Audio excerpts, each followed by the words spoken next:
Hey guys, EDDBUD here. What links together the early 90s UK rapper Silver Bullet and a famous Australian marathon runner, the Nike Air Max 90?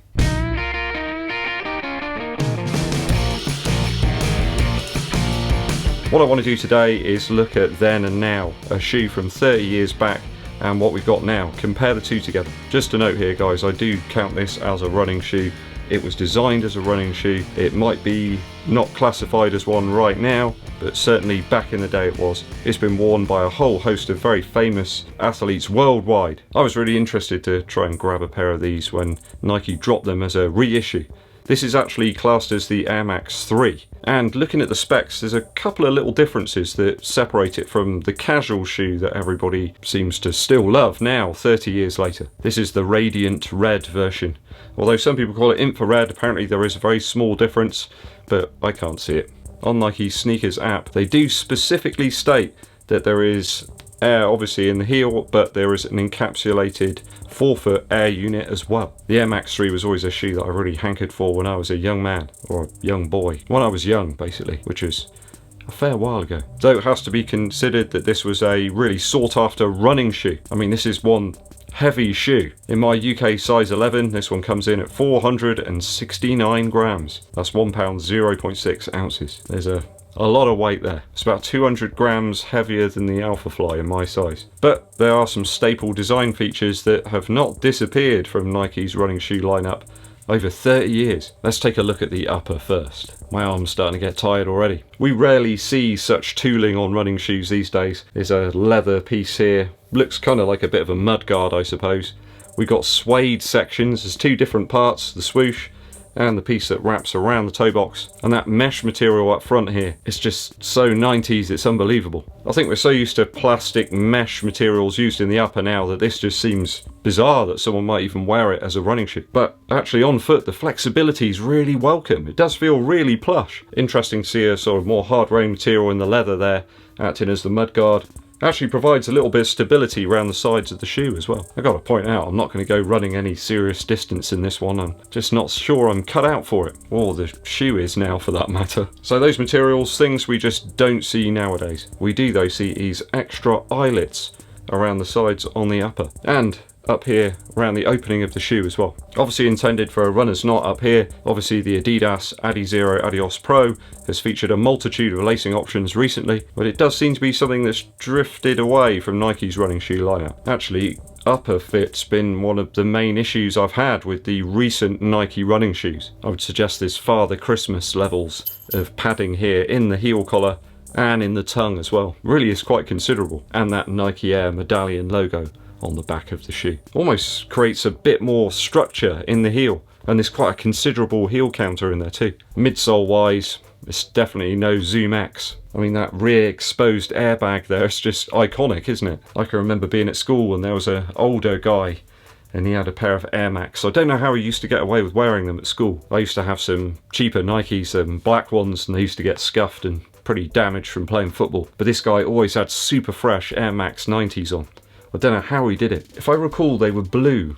And the reason I remember this guy is that he gave me the little hang tag that came with the shoe. I do like the fact that they've given you one in the new reissue of the Air Max 3. It was almost like a badge of protection, because he'd given me this badge. He always used to look out for me. I can't remember his name now, but hope you're doing fine, buddy. It's a little bit like the moment in Napoleon Dynamite where Pedro offers his protection to other members of the school and his cousins draw up in that cool car. It was a bit like that. I think because I was into early 90s sort of jungle and drum and bass music, people used to leave me alone. Now, I was interested to read that Nike have put a additional airbag in the forefoot of the shoe. It's an enclosed one, or encapsulated they call it. I did try to find out whether that was a staple in all releases of the Air Max 90, but it just mentions the rear airbag, so I don't know. If you've got any more information on that, maybe Steve Starr, if you have any more info, let me know. I mean, the weight difference is just absolutely ridiculous. You know, you're getting on for almost having two of these shoes for the weight of one. And the foam, much more rigid, far denser. I mean, you could probably run with this midsole, but, well, people did back then. I mean, a famous 6 times world triathlon champion was using this shoe to train in. Steve Monaghetti. Have you heard of him? That guy produced some incredible times. Check out the Great North Run, for example, one of Australia's greatest distance runners. I think that's certification enough that this is a running shoe, right? As I mentioned, Nike suggests it's Phylon here in the midsole. It definitely feels vastly different though to the stuff that was used in Nike's recent reissue of the Tailwind 79. It's definitely different stuff. I mean, this one just seems light years away from the Air Max 90. Although I was interested to see on that recent Terra Kaiga off-white mashup that they use the same tongue. Very strange. You've got to consider the structure that they've had to put in place to hold that airbag. Obviously an airbag's going to last a long time, durability of it's going to far exceed foam, but you've got to place some structure around it to try and protect it. So I think what you gain in the reduction in weight with the airbag, you then lose having to build the structure around it. You've got to try and package the airbag up and carry it in some way, and that's always going to lead to more weight. I think that's probably a major concern for the people that were designing the Alphafly actually. How are they going to get away with having this exposed AirPod?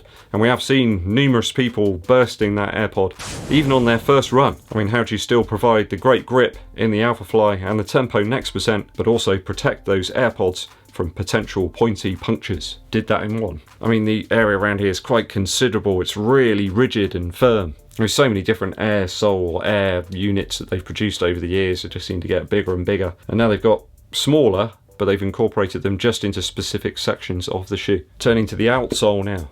We've certainly got some waffle-like tendencies here, very similar to the outsole on the Tailwind 79 there. The majority of those protrusions there are in the midfoot and the forefoot, and then we've got a little more here in the heel. Some of those lugs are even hollowed out as well. There's quite a bit of thought gone into this. The rubber's actually quite a sticky sort of rubber, as opposed to this stuff here, which isn't anywhere near as tactile. They're almost like football boot cleats here, or studs. Gotta be honest, they're actually really grippy. I can remember having a pair of the 90s back in 2000.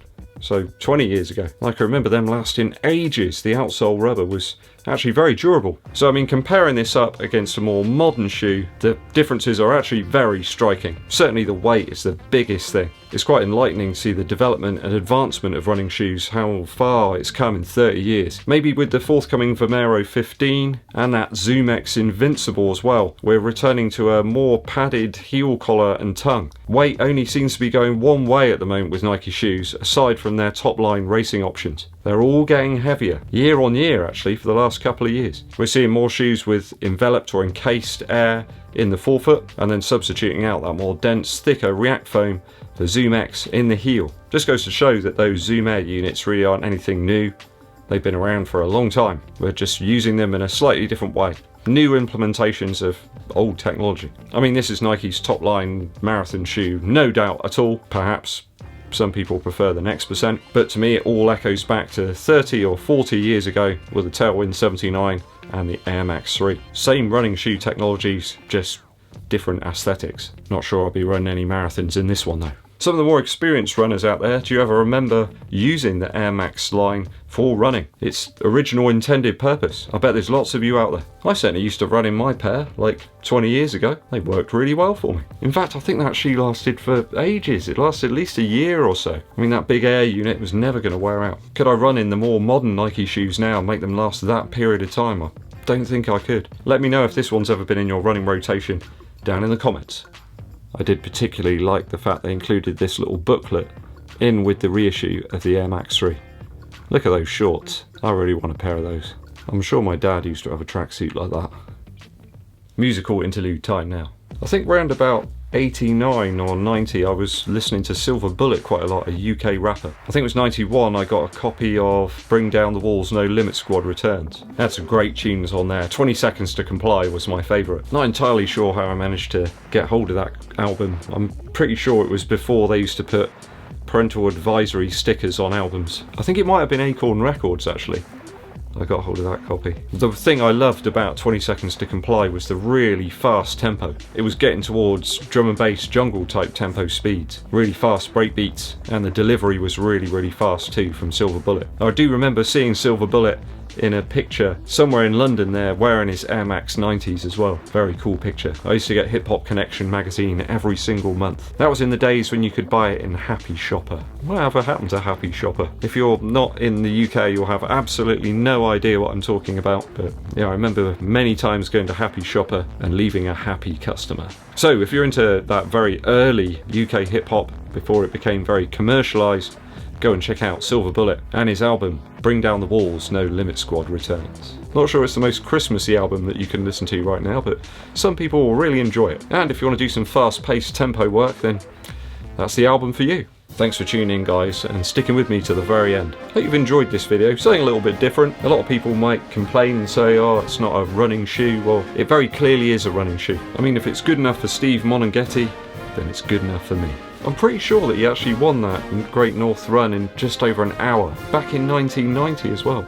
I don't know if he was wearing the Air Max 90, probably not. If you're new to the channel and you haven't done so already, please hit that subscribe button and click the bell below for notifications of when we launch those new videos. And it really does help the channel out if you give this video a thumbs up like and share it with your running buddies.